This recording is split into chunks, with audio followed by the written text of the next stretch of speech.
setelah ini insya Allah semoga kita semua dibimbing, diarahkan, dan ditetapkan menjadi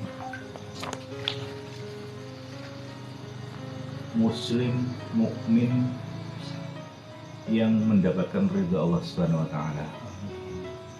Menjadi muslim mukmin yang mencintai Rasulullah Muhammad SAW, menjadi muslim dan mukmin yang mengikuti dan mentaati ajaran dan perintah guru-guru kita, terutama di Thariqah Naqsyabandi Al-Haqqani An-Nazimi. Dalam hal ini kita di bawah baiat oleh Syekh Hisham Al-Qabani yang merupakan murid dari Syekh Nazim Al-Haqqani, yang merupakan murid dari Syekh Abdullah Al-Faiz Daghestani, dan seterusnya sanadnya nyambung kepada Rasulullah Muhammad SAW. Wali kutub zaman ini tentu tidak mengaku-ngaku dirinya sebagai wali kutub. Kewalian Syekh Hisham Al-Qabani diakui bukan hanya ulama Indonesia, tapi seluruh ulama di dunia. Itu kenapa Syekh Hisham sampai berkeliling ke seluruh dunia pada waktu muda sampai usia senja. Sampai sekarang sudah tidak diperkenankan lagi oleh dokter karena menginjak melanjuti usia beliau yang sudah sepuh, jadi nggak boleh lagi bepergian ke luar negeri dengan pesawat. Tapi secara zahir batin yang kita tidak ketahui bahwa Syekh Hisham menyatakan bahwa semua mursyid, semua guru Thariqah Naqsyabandi diberi keistimewaan oleh Allah Subhanahu wa taala, di mana setiap ada majelis zikir, khatam hajatan, itu pimpinan majelisnya adalah dikendalikan oleh Syekh Hisham Al-Qabani, dan Syekh Hisham Al-Qabani berada di tempat tersebut. Insya Allah dalam zikir ini, insya Allah Syekh Hisham Al-Qabani ada hadir bersama kita.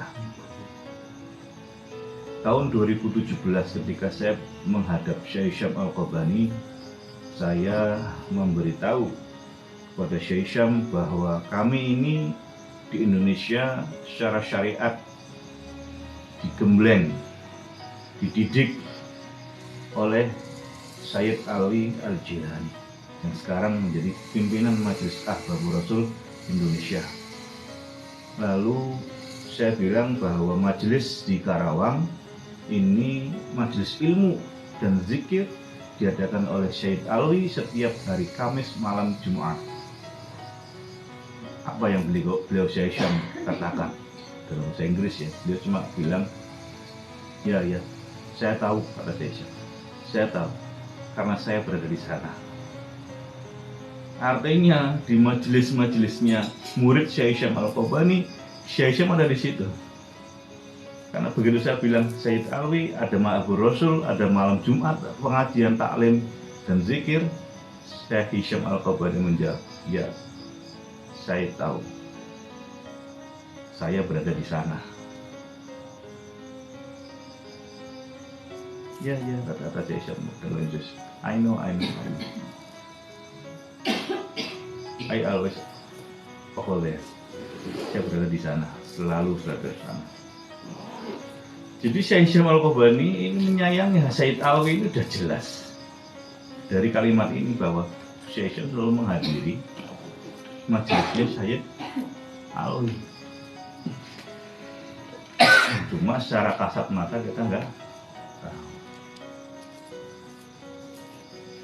Saya coba menjelaskan tadi mengenai kitab hikam. Jadi ini kan masih bahasa Jawa, saya coba translate ke bahasa Indonesia.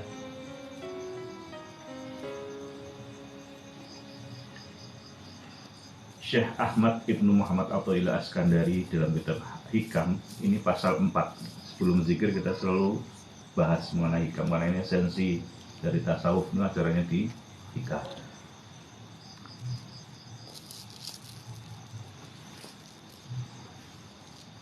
Arih nafsaka minat tadbir fama qama bil ghairuka ankalat taqum bihi li nafsika. Istirahatkanlah dirimu dalam tadbir, melakukan pengaturan terhadap Allah. Tadbir itu mengatur Gusti Allah. Maka apa-apa yang selain Allah telah melakukannya untukmu, jangan engkau turut mengurusinya untuk dirimu. Jawanya ini harus diterangkan. Hei para murid, sira iku bisa ngenakake awake nira saking ngaturi persoalan dunia. Jadi enakanlah badan kalian, enakanlah diri kalian dalam mencari dunia. Maksudnya apa? Maksudnya tadbir ini jangan melakukan pengaturan pada Allah. Dalam hal ini kita tidak diperkenankan ngoyo terlalu bernafsu untuk menguasai dunia. Maka di sini beliau berbicara penake awakmu. Artinya kalau belum dapat kerja ya cari kerja, kalau sudah dapat kerja maka bekerjalah yang amanah, lalu ketika mendapat gaji bersyukurlah dengan apa yang kita terima.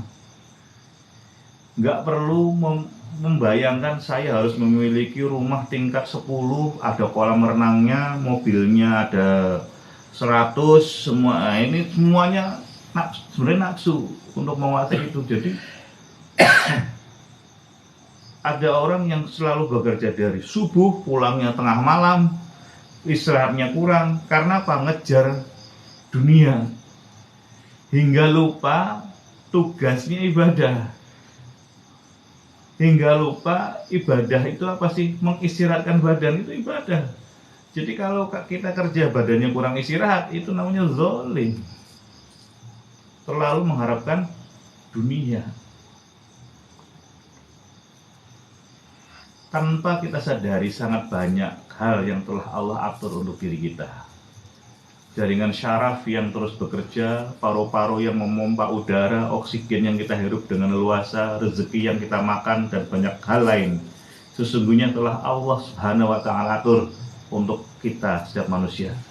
Maka kita tidak perlu khawatir, nggak perlu takut turut serta melakukan pengaturan terhadap diri sendiri. Besok saya harus makan apa, saya besok harus bagaimana. Karena semuanya sudah diatur oleh Allah Subhanahu wa Ta'ala. Yang dimaksud tadbir bukan takdir ya, tadbir atau mengatur diri sendiri dalam hikmah ini yaitu tadbir yang tidak dibarengi dengan tafwid atau menyerah kepada Allah. Apabila tadbir itu dibarengi dengan tafwid, itu diperbolehkan. Bahkan Rasulullah bersabda, at-tadbiru nifsul ma'isyah, mengatur apa yang menjadi keperluan itu sebagian dari hasilnya mencari penghidupan. Jadi ikhtiar tetap bekerja, tetap ikhtiar. Kalau nganggur ya jangan, cari kerja, ikhtiar. Tapi kalau sudah dapat penghasilan, syukuri. Gak usah ngelihat kalau kita sudah punya motor Supra, gak usah ngelihat yang punya Tiger misalnya, Vision, gak usah. Dalam hal dunia lihatlah apa yang kita punya dan lihatlah ke bawah. Namun kebalikan, kalau dalam hal agama jangan lihat ke bawah. Dalam hal agama lihatlah ke atas. Dia lebih alim, dia lebih banyak ibadahnya, lihatlah ke atas. Jangan lihat ke bawah, dia banyak tidur, dia nggak ngaji. Jangan lihat ke bawah kalau agama. Tapi kalau lihat dunia, lihatlah ke bawah, jangan ke atas, supaya kita bisa bersyukur. Kalau lihat agama, lihatlah ke atas supaya kita terus berusaha untuk bisa meningkatkan amal ibadah dan ilmu.